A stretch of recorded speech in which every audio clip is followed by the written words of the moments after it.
Trains are running again at Bobcat Junction. Got the outer loop done.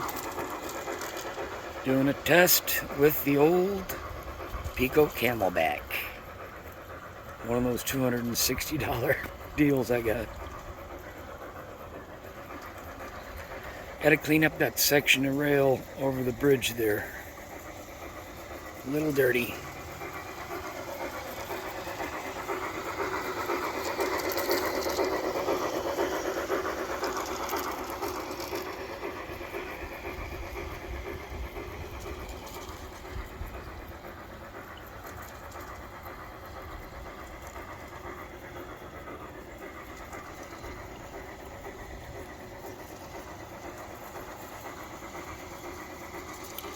Still got a lot of work to do.